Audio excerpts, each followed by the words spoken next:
So what I'm going to do is I'm going to give you some fossils to actually look at, real fossils, and you can use evidence to support what you're going to tell me about the fossils. All right?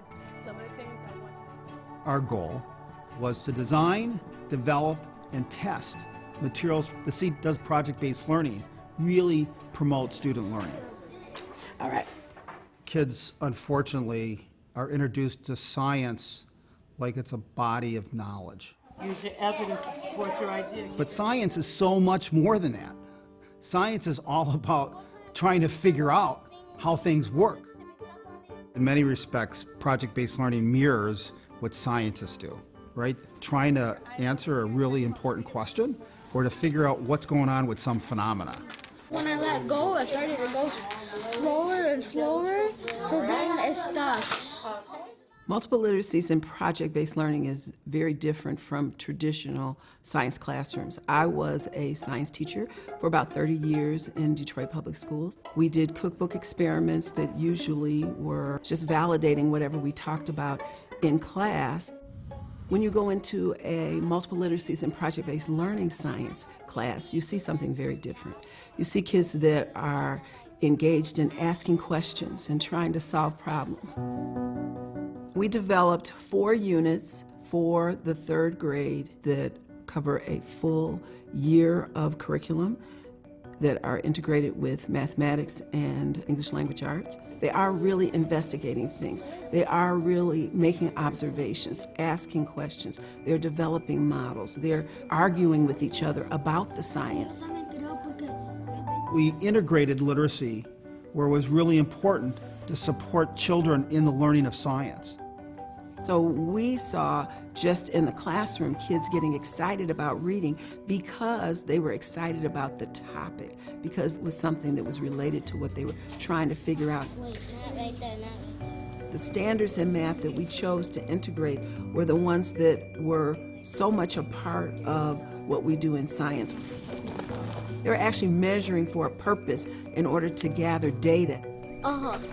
So that they could really analyze that data in order to figure something out. Can you see that word? No! You can't see like a peregrine falcon. My role in this was to help with the design of the research. Part of the group would get the project-based learning, and the other group would study science just as they traditionally do.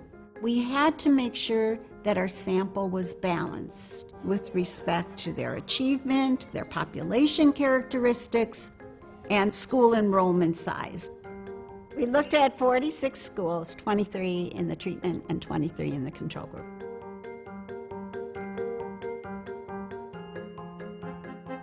At the end of the year, we gave all the students an objective science test that was developed by the Michigan Department of Education. We found that, in fact, there was a significant treatment effect for the students that were in the treatment group.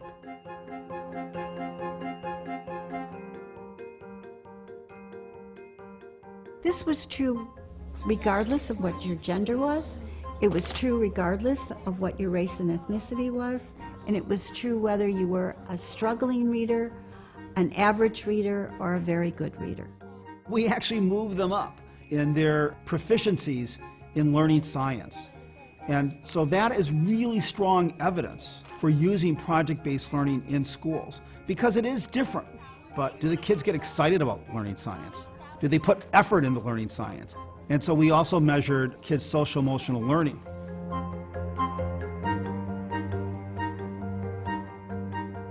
So for teachers who are just starting out, just changing your instruction to say, we're trying to answer this question today, so that it gives purpose to what the kids are learning. That power of, I can figure things out for myself, is such an important skill for kids to develop that they will be using for the rest of their lives.